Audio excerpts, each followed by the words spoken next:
రెండు తెలుగు రాష్ట్రాలలో మొట్టమొదటి factory outlet jewellery shop Mukunda jewelleries. Mukunda jewellers సమర్పించు అందమైన జీవితం కార్యక్రమానికి స్వాగతం. నమస్తే కళ్యాణ్ చక్రవర్తి గారు.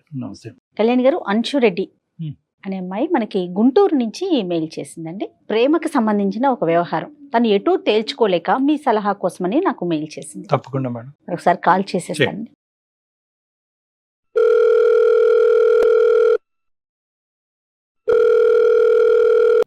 హలో హలో, అంశు గారండి? అవునండి. ఎవరు? నేను జయాని అందమైన జీవితం ప్రోగ్రామ్ నుంచి కాల్ చేస్తా ఉన్నాను. నమస్తే అంశు గారు. మేడం, జయ మేడం, బాగున్నారా మ్యామ్? బాగున్నాను. మీరు బాగున్నారా? నేను బాగున్నాను మేడం. రైట్. నాతో పాటు డాక్టర్ కళ్యాణ్ చక్రవర్తి గారు కూడా ఉన్నారు. ఒకసారి డాక్టర్ గారితో మాట్లాడండి. నమస్తే అమ్మా. అనిషు, ఎంతమ్మా ఏజ్ ఎంత నీది ఇప్పుడు? నాది 23 సార్. ఎక్కడ ఒంటరిగా ఉంటున్నావా, అమ్మ నాన్నతో ఉంటున్నావా? అమ్మ నాన్నతోనే ఉంటాను సార్. మాదంతా జాయింట్ ఫ్యామిలీ, గుంటూరులో ఉంటాం మేము. అవునమ్మా, okay. అవునా, చాలా సంతోషం. ఓకే ఓకే, ఏంటమ్మా ఏమైంది, ఇష్యూ ఏంటి? సార్, ఎలా చెప్పాలో అర్థం కావట్లేదు సార్ మీకు. అంటే నా లైఫ్ లో నాకు తెలియకుండానే ఏవేవో జరిగిపోతున్నాయి. అండ్ ముఖ్యంగా చాలా సఫర్ అవుతున్నాను సార్. నేను ఎలా నాలో నేనే చాలా కుంగిపోతున్నాను. బేసిక్ గా ఒక మాట చెప్పాలంటే నేను లవ్ లో ఉన్నాను సార్. ఓకే. నార్మల్ గా ఏ అమ్మాయి అయినా సరే, ఏ ఆడపిల్ల అయినా సరే, ఒక మంచి అబ్బాయి కావాలి, తన లైఫ్ లో బాగా చూసుకునే వ్యక్తి, ఒక మంచి అండర్స్టాండింగ్ ఉండి అంత అనుకున్నట్టు జరగాలి అని కోరుకుంటూ ఉంటారు సార్. ఏ అమ్మాయినా అంతే ఎక్స్పెక్ట్ చేస్తుంది కదా సార్. మీరు చెప్పండి మేడం. అవును. సో నా పర్సనల్ లైఫ్ లో కూడా అలాగే జరుగుతుంది మేడం ఇప్పుడు. అసలు ఒక్క మాటలో చెప్పాలంటే, నాకు ఒక 1 minute టైం ఇవ్వండి సార్. ఇంకా మేడం, నా లైఫ్ స్టోరీ ఎలా స్టార్ట్ అయింది ఏంటి అని మీకు చెప్తాను, వివరిస్తాను. షూర్ గా. ఇంత బాధపడుతున్నాను, ఇంత నాలో కుంగిపోతున్నాను కారణం ఏంటంటే మేడం, నేను ఒక వ్యక్తిని లవ్ చేశాను. ఓకే. అతను ఎవరంటే మా కాలేజ్ లెక్చరర్ అయినా.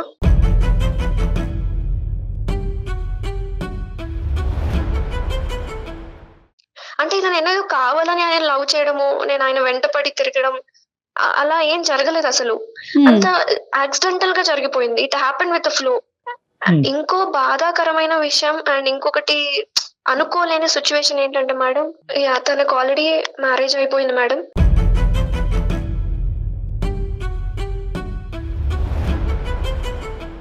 బట్ తెలియకుండానే ఇలా జరిగిపోయింది మేడం. నేను అతన్ని ఎప్పుడు ఫాలో అవ్వలేదు. కానీ ఒకటి ఏంటంటే మేడం, ఆ సార్ అంటే, ఆయన పేరు అనిల్ మేడం. ఆ సార్ అంటే, ఆ లెక్చరర్ అంటే మా కాలేజ్ లో అమ్మాయిలందరికీ చాలా క్రేజీగా ఉంటారు అతను అంటే. ఎందుకంటే చాలా మంచి వ్యక్తి, చూడ్డానికి చాలా హ్యాండ్సమ్ గా ఉంటాడు. చాలా లైన్ వేసేవాళ్ళు, ఫాలో అయ్యేవాళ్ళు. అండ్ ఒకసారి ఏమైందంటే, అతను క్లాస్ చెప్తున్నప్పుడు కూడా అమ్మాయిలందరూ ర్యాగింగ్ చేయడం, అతన్ని బాగా ఇబ్బంది పెట్టడం, అతను క్లాస్ చెప్తుంటే వినకుండా అతని మీద కమెంట్స్, సెటైర్స్ వేయడం, అలా చాలా ఇబ్బంది పెట్టేవాళ్ళు. ఆయన్ని ర్యాగింగ్ చేయడం స్టార్ట్ చేసి చాలా ఎంబారసింగ్ గా ఫీల్ చేశారు మేడం. అలా మాటలు వింటుంటే నాకు నా ఫ్రెండ్స్ చేసే కమెంట్స్ కి అసలు కోపం వచ్చి చెప్పు తీసుకుని కొట్టేలాగా అనిపించేది మేడం నాకు. సార్ ని కామెంట్ చేస్తుంటేనా? చేస్తుంటే, కానీ సార్ అయితే మాత్రం పేషెంట్ గానే ఉండేవారమ్మా అతను. అవును సార్. ఆయన చాలా ఫీల్ అయిపోయి ఒక్కసారి ఆయనకి ఎలా అనిపించిందంటే, ఏం మాట్లాడలేక మాటల్లాక చాలా సైలెంట్ అయిపోయి తలదించుకొని వాళ్ళనే మాటలకి అలానే ఉండిపోయి వెళ్ళిపోయారు మేడం ఒకసారి అయితే. ఆ మాటలకి, నాకు వాళ్ళనే మాటలకి ఆయన పడ్డ బాధ నేను లిటరలీ చూసాను మేడం. వార్నింగ్ ఇచ్చాను గట్టిగా, పక్కకు పిలిచి వాళ్ళకి చెంప పగిలి కొట్టేలాగా వార్నింగ్ ఇచ్చాను మేడం నేను. నెక్స్ట్ ఫ్యూ డేస్ కి ఆ ఫ్రెండ్స్, ఆ గ్రూప్ ఆఫ్ గ్యాంగ్ మొత్తం నా మీద చాలా కక్ష పెట్టుకొని ఒక్క పని చేశారు సార్. అదేంటంటే, ఇన్స్టాగ్రామ్ లో ఫేక్ అకౌంట్ నా పేరు మీద క్రియేట్ చేసి అతనితో టెక్స్ట్ చేయడం స్టార్ట్ చేశారు. అదేదో నేను చేస్తున్నట్టు, నేనేదో వాంటెడ్ గా ఆయనతో మాట్లాడుతున్నట్టు, నాకు ఇంకా ఎక్కువగా నాలో లవ్ ఫీలింగ్ కనిపించేలాగా ఎక్స్పోజ్ అవుతున్నట్టు టెక్స్ట్ మెసేజ్లు, చాలా చాలా పెద్ద పెద్ద మెసేజ్లు పంపించారు మేడం.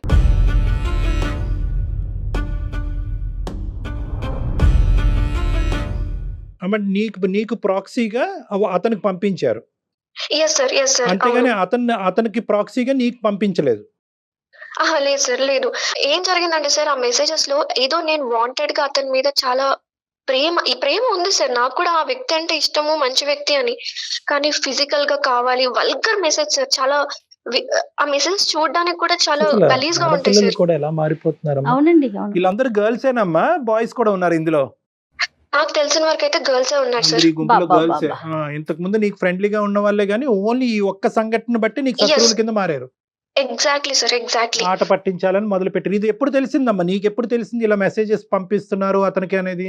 ఒకసారి కాలేజ్ లో ప్రైవేట్ గా నన్ను పిలిచి కాఫీకి వెళ్దామా అంచు అని అడిగారు సార్.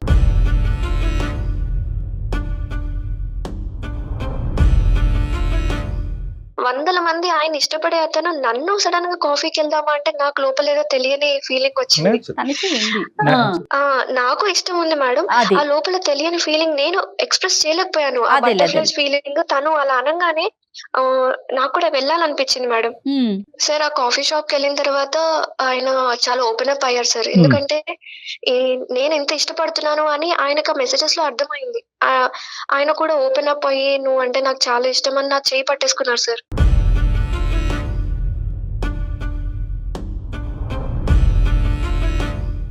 నువ్వంటే నాకు చాలా ఇష్టం, I love you so much అని ప్రపోజ్ చేశారు సార్. ఆయనకి నేను మాట్లాడే మాటలు ఆయనకు నచ్చాయి సార్. కానీ నేను కాదు కదా సార్ అక్కడ మాట్లాడింది.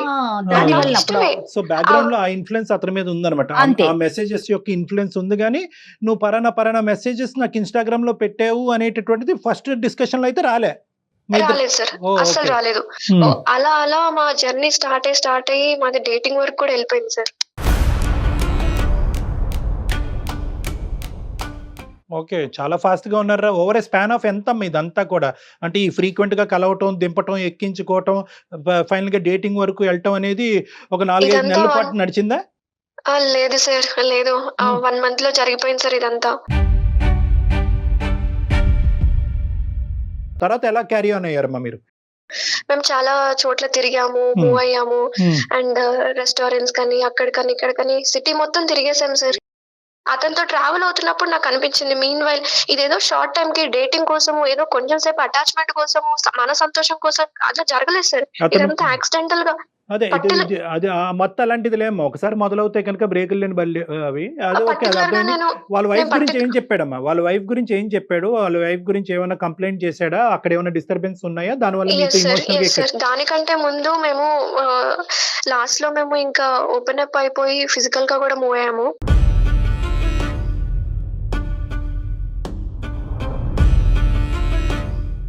ఆ టైంలో నేను అడిగాను సార్ తన్ని, నువ్వు లేకపోతే నేను అసలు ఉండలేను, మరి ఏం చేయమంటావు? ఎందుకంటే నాకు ఆల్రెడీ తెలుసు సార్ తనకు ఆల్రెడీ మ్యారేజ్ అయిందని. నేను లేకపోతే ఎలా సార్?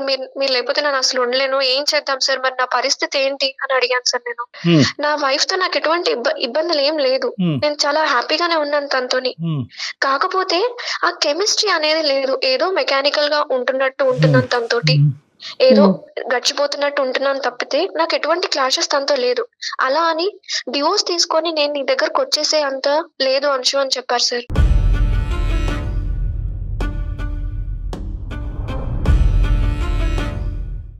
నీవు లేకుండా నేను ఉండలేను అనేటటువంటి మాట దగ్గర నుంచి ఫిజికల్ గా కమిట్ అవటం వరకు ఎంత టైం గ్యాప్ లో అయింది? అంటే జస్ట్ దీన్ని బట్టి క్యారెక్టర్ అనాలిసిస్ చేసుకోవచ్చు మనం.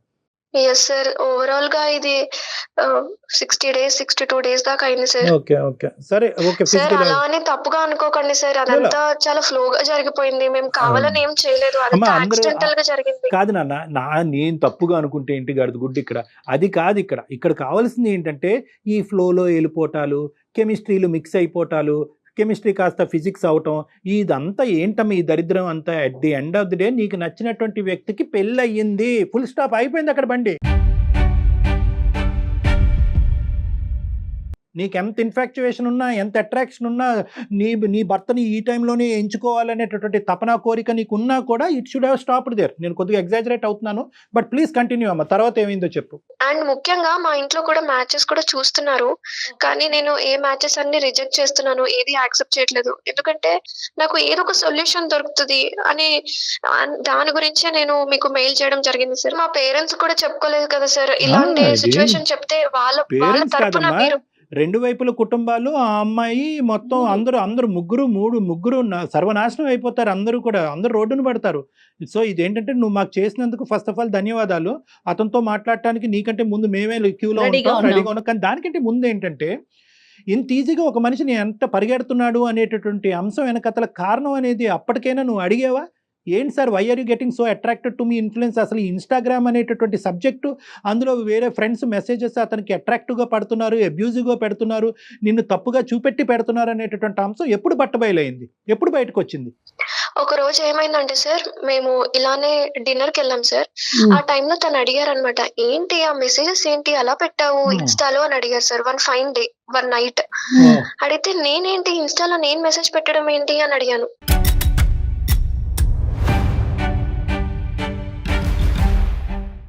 నాకు అసలు ఇన్స్టాగ్రామ్ లేదు కదా, నేనెందుకు పెడతాను సార్ అన్నాను. అంటే మరి ఏంటి మెసేజెస్ అన్ని నువ్వే కదా ఇన్నాళ్ళ నుంచి నువ్వు చాట్ చేసావు, టెక్స్ట్ చేసావు, మనం మాట్లాడుకుంటూనే ఉన్నాం కదా రోజు బ్రేకింగ్ న్యూస్ అమ్మా. తర్వాత అనగానే అదేంటి, మనం జనరల్ గా మనం మాట్లాడకుండా మనం ఇష్టపూర్వకంగా ఇద్దరం ఓకే అనుకొని మనం మూవ్ అయ్యాము, లవ్ చేసుకుంటున్నాం. నేను ఇన్స్టాగ్రామ్ లో మెసేజ్ చేయడం ఏంటంటే, నాకు అసలు ఇన్స్టా అకౌంటే లేదు అని చెప్పాను సార్. అప్పుడు నేను రివైండ్ చేసుకుంటే, అప్పుడు మేమిద్దరం ఆలోచించుకుంటే అప్పుడు ట్రేస్ అవుట్ అయింది సార్ ఈ ఇష్యూ అనేది ఎలా వచ్చిందో. This is what happened sir. అసలు నేను మెసేజ్ చేయలేదు. నా ఫ్రెండ్స్ కొంతమంది నా మీద గ్రడ్జ్ తోటి, ఆయన మీద ఉన్న క్రేజీనెస్ తోటి ఈ మెసేజెస్ అన్ని చేయడం స్టార్ట్ చేశారు. కానీ వాళ్ళు మెసేజెస్ పెట్టిన దానికంటే ఇంకా సెన్సేషనల్ న్యూస్ ఏంటంటే కనుక, మీరు ఇంత దూరం ప్రొసీడ్ అయిపోయిన తర్వాత దీని వెనకాతలు ఉన్న పూర్వపరాలు కారణాలు డిస్కస్ చేసుకోవటం. చాలా చాకచక్యంగా డీల్ చేశాడు మహానుభావుడు. ఫస్ట్ ఫోన్ ఎత్తితే కనుక ఫస్ట్ అతనికి నేను దండం పెట్టాలి. నాకైతే ఏం అర్థం కావట్లేదు సార్. ఎందుకంటే ఒక పక్కన ఏమైనా సంబంధాలు చూస్తున్నారు, ఒక పక్కన ఏమైనా పెళ్లి చేసుకోవా, ఇంట్లో అంతా టార్చర్ అయిపోతుంది. నేనేమన్నా ఇతని మీదనే నా పూర్తి మొత్తం ఇతని మీద డిపెండ్ అయ్యాను సార్. ఇతను లేకపోతే నేను ఉండలేనని నా ఫీలింగ్ ఉంది సార్ ఇప్పటి వరకు కూడా. మంచి కామెడీ థ్రిల్లర్ చూపెడుతున్నారు. చెప్పండి. అందుకోసమే సార్ ఏం చాలా తెలియక ఒక పక్కన పేరెంట్స్ అడిగితే మమ్మల్ని ఉంచారు సార్. ఇద్దరిని చెప్పించి కొడతారు పేరెంట్స్ కి చెప్తే. అతను దొరుకుతాడా మనకి ఇప్పుడు? ఫోన్ లో మాట్లాడొచ్చా? దొరుకుతారు మేడం. సరే ఒకసారి కలుపమ్మా ఫోన్, చూద్దాం ఏమంటాడో. యా సరే, నేను ఇప్పుడే కనెక్ట్ చేస్తున్నాను. Yeah please. అంటే ఇప్పుడు ఈ అమ్మాయి ఒపీనియన్ అయితే తను కావాలి అంతేనండి. అంతే న్యాచురల్లీ మేడం. ఇంకా మధ్యలో ఉన్నప్పుడు ఏంటంటే ప్రాక్టికాలిటీ ఆలోచించాలి, కాన్సిక్వెన్సెస్ ఆలోచించాలి. అనిల్ సార్, మీకు తెలియకుండా నేను ఒకటి చేశాను సార్. నేను అందమైన జీవితం అనే ప్రోగ్రామ్ ఉంది కదా, దానికి నేను మెయిల్ చేయడం జరిగింది కళ్యాణ్ చక్రవర్తి గారికి, జయ మేడం కి. ఒకసారి మాట్లాడండి సార్. నమస్తే అండి అనిల్ గారు. నమస్తే. నమస్తే మేడం. నమస్తే అండి. మేము అందమైన జీవితం ప్రోగ్రామ్ నుంచి మాట్లాడుతున్నాను. నేను జయాని, నాతో పాటు డాక్టర్ కళ్యాణ్ చక్రవర్తి గారు కూడా ఉన్నారు. మన నమస్తే సార్. నమస్తే. అంశు మెయిల్ చేసింది మాకు తన సిచ్యువేషన్ గురించి, ఏం చేయాలో పాలు పోవట్లేదని అడుగుతా ఉంది. అసలు ఏం జరిగింది మీ ఇద్దరి మధ్యన? కావాలని పర్టికులర్ గా ఇది చెయ్యాలి అనే ఉద్దేశంతో మేము చేయలేదు. బేసిక్ గా ఈ అమ్మాయికి నాకు పరిచయం అవడానికి ముందు, అంటే ఈ అమ్మాయి నాకు ఫేస్ ఒకటే తెలుసు సార్. బట్ ఒక రోజు చాలా అంటే చాలా డీప్ గా, అది నేను ఎక్స్ప్లెయిన్ చేయలేనంత డీప్ మెసేజ్, చాలా పెద్ద మెసేజ్ వచ్చింది. ఏంటి సడన్ గా ఈ పిల్ల అలాంటిది కాదు కదా, ఎందుకు ఇలా మెసేజ్ చేస్తుంది అని నాకు డౌట్ వచ్చింది సార్. అడగొచ్చు కదా, డౌట్ క్లారిఫై చేసుకోరు. చెప్తున్నా మేడం. డౌట్ వచ్చినప్పుడు నేనేం చేశానంటే, సరే కనుక్కుందాంలే అని చెప్పి నేను వన్ డే ఈవినింగ్ తను బస్ కోసం వెయిట్ చేస్తూ ఉంది, కాలేజ్ బస్ కోసం. ఊరికే కాఫీ తాగుదామా నేను పిలిచాను సార్. అంటే ఏం లేదు సార్, ఇలాంటివి కరెక్ట్ కాదు అని చెప్దామని నేను తీసుకెళ్ళాను, అంతకుమించి వేరే ఉద్దేశం ఏం లేదు. అయితే వెళ్ళిన తర్వాత ఈ అమ్మాయితో మాట్లాడడం స్టార్ట్ చేస్తున్నప్పుడు వాళ్ళ ఫ్యామిలీ గురించి కానీ, లేకపోతే ఈ అమ్మాయి ఆలోచన విధానం గురించి కానీ, ఫ్యూచర్ గురించి తను చేసుకున్న ప్లానింగ్ గురించి కానీ చాలా డీటెయిల్ గా ఎక్స్ప్లెయిన్ చేస్తున్నప్పుడు వింటున్నా. అసలు ఏ పర్పస్ మీద తీసుకొచ్చానో అది మర్చిపోయాను.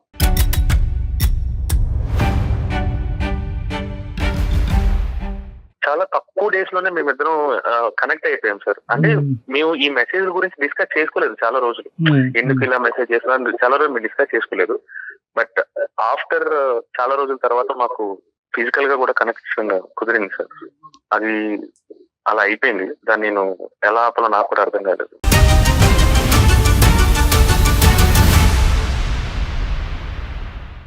తెలియదులేండి, అది ఒకసారి అది కనెక్ట్ అవుతే మళ్ళీ అది తెలియదులేండి బయటకు రావటం. ఒక రోజు ఊరికే డిస్కషన్ వచ్చినప్పుడు ఒక రోజు నైట్ కూడా సేమ్ మెసేజ్ వచ్చింది. కాకపోతే మేము ఆల్రెడీ మాట్లాడుకుంటున్న టాపిక్సే కాకుండా, అంటే మేము ఆల్రెడీ రియల్ గా కలుస్తున్నాం బయట, మెసేజ్ వచ్చింది. ఈ కలుస్తున్నప్పుడు మాట్లాడుకుంటున్న టాపిక్ కాకుండా అవుట్ ఆఫ్ ది బాక్స్ ఒక టాపిక్ ఏదో మళ్ళీ సేమ్ డీప్ మెసేజ్ ఏదో వచ్చింది. సో నాకు డౌట్ వచ్చి నేను మరుసటి రోజు కలిసినప్పుడు ఊరికి అడిగాను, ఏం నైట్ అలా మెసేజ్ చేసావు? నేను మెసేజ్ చేయడం ఏంటని తను షాక్ అయింది.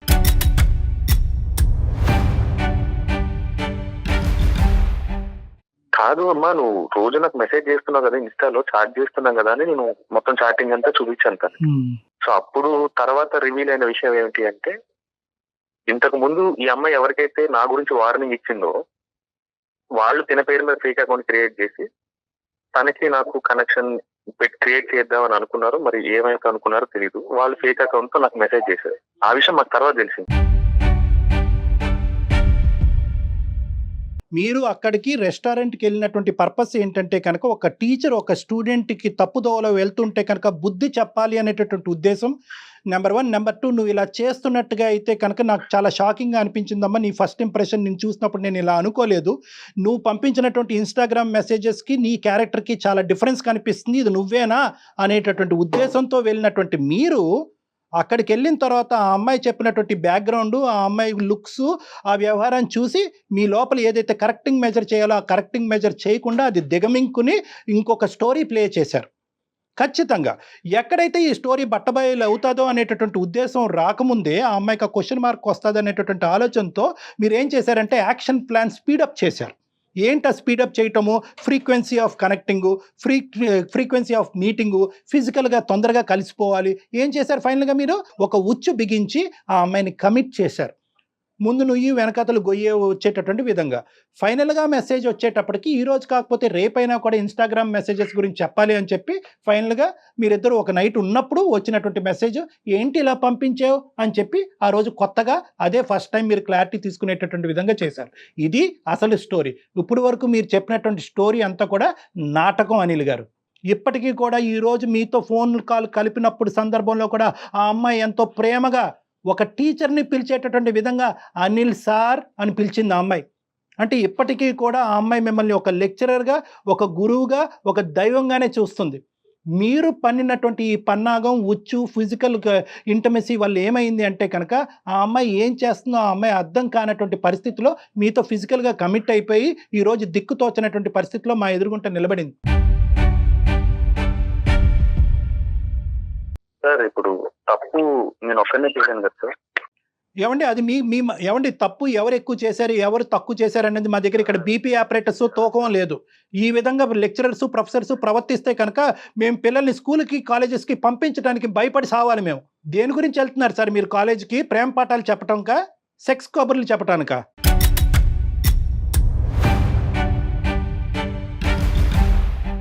సార్ చాలా మంది కాలేజ్ లో స్టూడెంట్స్ నా వెనకాల పడుతున్నప్పుడు నేనే చెప్పాను సార్ వాళ్ళకి, ఇది కరెక్ట్ కాదమ్మా, ఆలోచించుకోండి, మీరు కెరియర్ బాగుండాలి, మీరు ఫ్యూచర్ ని ప్లాన్ చేసుకోండి. ఎందుకు చెప్పలేకపోయారండి? చాలా మంది మీ వెనకాల పడుతున్నారు. You had an eye and a feel for Anshu right from the beginning.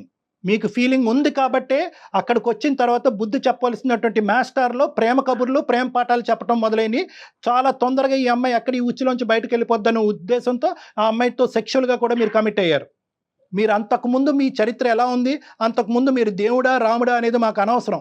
ఈ అమ్మాయి ఇప్పుడు ఈ ప్రస్తావన తీసుకొచ్చింది, దిక్కుతోచని ఆగమ్య గోచరంగా ఆ అమ్మాయి జీవితం మారిపోయింది, వచ్చినటువంటి సంబంధాలన్నీ తోసేస్తుంది పక్కకి. ఏ దిక్కును పట్టుకెళ్తున్నారండి ఆ అమ్మాయిని మీరు? ఆల్రెడీ పెళ్ళయి చెప్పించకూడదు మీ ఆవిడ నడు రోడ్డు మీకు లాగి. మేమే చెప్తాం ఆ అమ్మాయికి ఫోన్ చేసి.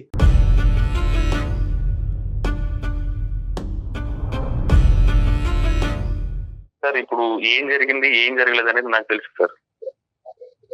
సరే ఓకే, మీకు తెలుసు నిజమా అనేది ఇప్పుడు అది కాదు సార్. ఒక్క నిమిషం సార్, నేను చెప్పేది మీరు చెప్పేది నేను విన్నాను కదా సార్. చెప్పండి. ఇప్పుడు అది నిజమా అబద్ధం అనేది నాకు తెలుసు, తెలియాల్సింది అంశు కండి. తనకి కూడా తెలుసు. Anil sir, I want some clarity. నాకేదో క్లారిటీ కావాలి నా లైఫ్ మీద. కానీ ఇప్పుడు మీరు భార్యతో ఉంటున్నారు కరెక్టే, నేను డివోర్స్ తీసుకోను అని చెప్పారు. ఓకే, ఇప్పుడు నాదేంటి పొజిషన్ ఏంటి? Question mark.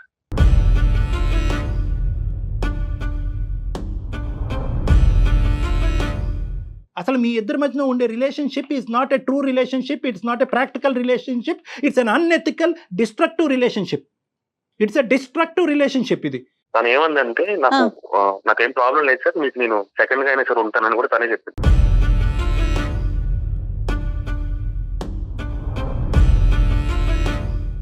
సార్ నాకు పెళ్ళైందన్న విషయం ఆ అమ్మాయికి ముందే తెలుసు. ఆ, ఓకే, సో- ఆ అమ్మాయికి తెలిసిన తర్వాతే నాతో మాట్లాడడం స్టార్ట్ చేసింది. Hmm. ఓకే, స్టార్టింగ్ లో మేము ఎలా స్టార్ట్ అయ్యాం అనేది సెకండరీ థింగ్. బట్ జరగాల్సినది అనర్థం అంతా జరిగిపోయింది. ఇప్పుడు నన్ను ఏం చేయమంటారు చెప్పండి? ఆ. ఆ అమ్మాయికి అన్ని తెలిసే నాతో రిలేషన్ లోకి వచ్చింది. సార్, సరే. అన్ని తెలిసే వచ్చింది. ఒక్క నిమిషం చేయగారు, ఇప్పుడు తెలియటం అనేటటువంటిది ఒక ఒక్క నిమిషం మబ్బు. సార్, నన్ను బ్లేమ్ చేయడం కరెక్టే. ఓకే, మీరు ఇవన్నీ చెప్పేది సాకులు ఇవన్నీ కరెక్ట్ కాదు. ఆ అమ్మాయిని అడగండి, అది నిజమో కాదు. ఆ అమ్మాయిని అడగండి పోనీ. అనిల్ గారు, ఒకే ఒక మాట చెప్తున్నానండి, మీకు పెళ్ళి అయ్యింది, వేరే అమ్మాయితో స్త్రీతో నేను సంబంధం పెట్టుకోవటం తప్పు అనేటటువంటిది, మీరు ఆ అమ్మాయి కంటే 5-6 సంవత్సరాలు పెద్ద వ్యక్తి, ఒక గౌరవప్రదమైన స్థానంలో ఉన్నవారు, బల్బు మీకు ముందు ఎలగాల, ఆ అమ్మాయికి ముందు ఎలగాల? సరే, అమ్మాయి అలా మెసేజెస్ పెడుతోంది, మీరు రెస్టారెంట్ కి తీసుకెళ్లారు, అప్పుడు చెప్పాలి కదా, అందుకు కదా మీరు తీసుకెళ్ళింది. ఈ రోజు అనిల్కి మనం బుద్ధి చెప్పటం వెనకాతల అంశు తప్పు లేదని మనం మాట్లాడలేదు. పెద్ద గీత పక్కన చిన్న గీత అంటారు. ఆ, సో ఇక్కడ ఏంటంటే అంశు లాంటి ఆడపిల్లలు మనం సింపుల్గా ఇమ్మెచ్యూరిటీయో లేదంటే హార్మోనల్ ప్రభావం అనేటటువంటి తీసి పారేయవలసినటువంటి అవసరం లేదమ్మా. ఇది ఎందుకంటే కనుక మీరు కాలేజ్కి స్కూల్స్కి వెళ్ళి పాఠాలు నేర్చుకోవడంతో పాటు విలువలు కూడా నేర్చుకోవాల్సినటువంటి అవసరం ఉంది. పేరెంట్స్ ఎందుకు మన కాలేజెస్కి స్కూల్స్కి Exactly. పంపిస్తున్నారు అనేది హార్మోన్స్ ప్రభావం ఉంటుంది, అట్రాక్ట్ అవుతాం. అందులో ఏంటంటే అందుకని ప్రతిదీ అలా కొట్టి పారేయలేం కదండి. టీచర్స్ది లెక్చరర్స్ది ఎప్పుడైతే కనుక వాళ్ళు ఇన్ఫ్లుయెన్షియల్ రోల్లో ఉంటారో, వాళ్ళు పాఠాలు చెప్పేటటువంటి విధానం గొప్పగా ఉంటుందో, వాళ్ళ స్టైల్ కానీ వాళ్ళ అందానికి కానీ వాళ్ళ లెక్చరింగ్ స్టైల్స్ కానీ ఆటోమేటిక్గా అట్రాక్ట్ అవుతారు. కానీ ఆ అట్రాక్షన్ అనేటటువంటిది అక్కడికక్కడ గీత గీయాలి. కానీ ఇక్కడే ఏమవుతుంది అంటే కనుక ఏ హార్మోనల్ ఇన్ఫ్లుయెన్స్ వస్తుంది, పరిణామాల గురించి ఆలోచించకపోవటం. ఇది పెళ్లి ఏం కింద అవుతుందా, జరుగుతుంది?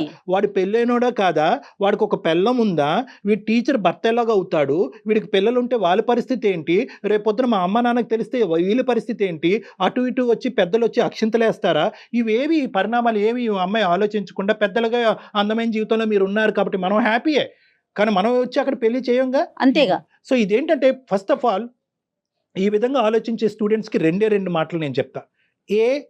ఎంతన్నా హార్మోనల్ ఇన్ఫ్లుయెన్స్ ఉండొచ్చు, కానీ ఎందుకు వచ్చారు మీరు కాలేజ్, ఆ. మీ గమ్యస్థానం ఏంటి, మీ భవిష్యత్తు ఏంటి, మీ తల్లిదండ్రుల ఆశయాలు ఏంటి, వాళ్ళు ఎందుకు ఫీజులు కడుతున్నారు, మీకు ఎందుకు ఇంత ఖరీదైనటువంటి పుస్తకాలు బట్టలు అన్ని రెక్కలు కొని ముక్కలు చేసుకొని. ఎందుకు మిమ్మల్ని ఇంత స్మార్ట్ గా కాలేజెస్ పంపిస్తున్నారు, ఎందుకు? ఇందాక అంశు ఓపెన్ చేస్తున్న అంచు ఒక మాట అంది, వింటున్నావా? అంశు ఒక మాట అంది ఇందాక, సార్ లైఫ్ పార్ట్నర్ కావాలి కదా, ఒక ఆడపిల్ల సెలెక్ట్ చేసుకోవాలి అంటే ఏందమ్మా అంత అర్జెన్సీ, 22-23 ఇయర్స్కి మీకు అర్జెన్సీ, మీకు తల్లిదండ్రులు లేరా, వాళ్ళు చూడలేరా, వాళ్ళు దిక్కుమొక్కు లేదా, మీకేమైనా దిక్కుమొక్కు లేని వాళ్ళు. సో ఇది నెంబర్ 1. నెంబర్ 2 ఏంటంటే కనుక మోస్ట్ ఇంపార్టెంట్, ఎవరైనా కానీ మీకు అట్రాక్టివ్గా కనిపిస్తున్నారు అంటే కనుక వాళ్ళ స్థాయి వాళ్ళ పొజిషన్ బట్టి ఆ అట్రాక్షన్ అంతే. అతను లెక్చరరు, ఎప్పటి నుంచో అదే పాఠాలు చెప్తున్నాడు, అందులో అతను నిష్ణాతుడు, అక్కడితో close, he can't be your partner. Right. అతను మీ అంశుకి ఏం చెప్తారు? అంశుకి ఏం అమ్మ, అంశుకి ఇప్పటికే అర్థమైంది, ఇంకేం అంశు ప్రశ్న? అర్థమైందమ్మా నీకు? అర్థమైంది సార్. నీ ప్రశ్న ఏంటమ్మా చెప్పు, నువ్వు దేని గురించి మాకు ఈమెయిల్ పంపించావు చెప్పు తల్లి, ఇప్పటికి అర్థమైందా, నేను సమాధానం చెప్పాలా, ఆల్రెడీ నీకు కనువిప్పు కలిగిందా? అర్థమైంది సార్, నాకు ఎలా ఉండాలి నెక్స్ట్, నేను ఇవన్నీ నేను పక్కన పెట్టేస్తాను సార్. పక్కన పెట్టేయటం కాదు, నువ్వు ఎవరినైతే కనుక ఇన్ఫ్లుయెన్స్ అయ్యి అతి కొద్ది వయసులో నీకు నీ శరీరాన్ని అతనికి సమర్పించావో, అంత దిక్కుతోచినటువంటి అంత భయంకరమైన పరిస్థితికి వెళ్ళావో, ఒక ఆడపిల్లకి ముఖ్యమైనటువంటిది చాలా ఇంపార్టెంట్ అంశం అదమ్మా, అది కేవలం ఒక ఇన్ఫ్లుయెన్స్ వల్ల నువ్వు ఈ రోజు అతనికి లొంగిపోయావు. కేవలం ఇన్ఫ్లుయెన్స్, హిప్నటిజం, మత్తు జల్లాడు. ఇప్పుడు అర్థమైందని ఎదుర్కొంటా ఉన్న క్యారెక్టర్. అర్థమైంది సార్. అనిల్ సార్, ఇప్పుడు మీరు నన్ను బ్లేమ్ చేయడం స్టార్ట్ చేశారు కదా, ఏదో నేనే వెంట పడినట్టు, నేనే ఇంటెన్షనల్ గా మీ వెంట పడి మిమ్మల్ని లవ్ చేసినట్టు మీరు చూపించారు కదా. ఇప్పుడు నాకు ఇప్పుడు మీ ఒరిజినల్ క్యారెక్టర్ ఏంటో ఇప్పుడు అర్థమైంది సార్. ఇప్పటికీ నేను మిమ్మల్ని అనిల్ సరే అంటున్నాను. I don't want to lose respect on you. ఇంకా మీ క్యారెక్టర్ ఏంటో నాకు అర్థమైంది, నా లైఫ్ ఏంటో నేను చూసుకుంటాను ఇప్పుడు. మీకు బుద్ధి చెప్పేటటువంటి వయసు కాదు, మీరే ఎంతోమందికి బుద్ధి చెప్పాల్సినటువంటి స్థానంలో మీరున్నారు. నేను చెప్పాల్సినటువంటి అవసరం లేదు, మీకు ఇవ్వాల్సింది కేవలం వార్నింగ్ మాత్రమే. Sorry sir. జాగ్రత్తగా అమ్మా, ఇంకా ఈ విషయాన్ని ఇక్కడితో వదిలేసే తల్లి అంశు, ఓకే మేడం. కొత్త జీవితాన్ని స్టార్ట్ చేయి. నువ్వు కాలేజీలోంచి బయటకు వెళ్ళిపోయావు, నీ కాంటాక్ట్స్ నీకున్నాయి, నీ కెరియర్ నీకుంది, మీరు మొత్తం ఇద్దరు నెంబర్లు డిలీట్ చేసుకోండి. అసలు ఎటువంటి కనెక్టివిటీ మీ ఇద్దరి మధ్యన ఉండకూడదు, ఇది చాలా ప్రమాదకరం. అతను ఎవరో నువ్వెవరో ఈ రోజు నుంచి. అంతే సార్, అంతే. Okay okay sir, okay madam. All the best. We trust you for your clarity. Okay, నువ్వు క్లారిటీ వచ్చిందని చెప్పి మేము నమ్ముతున్నాం. ఓకే, జీవితాన్ని పాడు చేసుకోవద్దు. ఆల్ ద బెస్ట్, కెరియర్ వైపు చూసుకో. Okay sir, thank you sir. Right.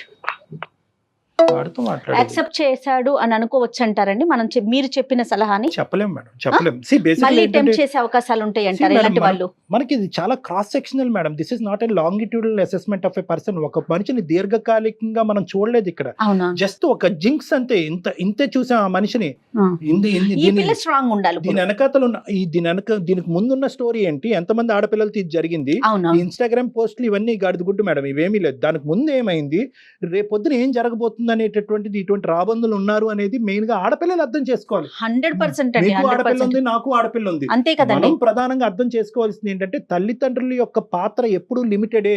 మనం కంటిన్యూస్ గా పిల్లల్ని మానిటర్ చేయలేము. వయసు వచ్చినటువంటి ఆడపిల్లలు చాలా ఓపెన్ మైండెడ్ తో చాలా జాగ్రత్తగా వ్యవహరించాలి. అవునండి, వాళ్ళే మెచ్యూరిటీ లెవెల్స్ ని పెంచుకోవాలి. Yes madam. చాలా బాధ అనిపిస్తోందండి ఇలాంటి విషయాలు మాట్లాడాల్సిన బాధ- పరిస్థితి వచ్చేస్తోందని. భయం, భయం, ఒకలాంటి ప్రపంచంలో భయం మన పిల్లల్ని వచ్చేస్తుంది. పంపిస్తున్నాం అనే భయం. ఎగ్జాక్ట్లీ. నమస్తే కళ్యాణ్ గారు. థ్యాంక్ యూ జయ గారు. 2 తెలుగు రాష్ట్రాలలో మొట్టమొదటి factory outlet jewellery shop Mukunda jewelleries.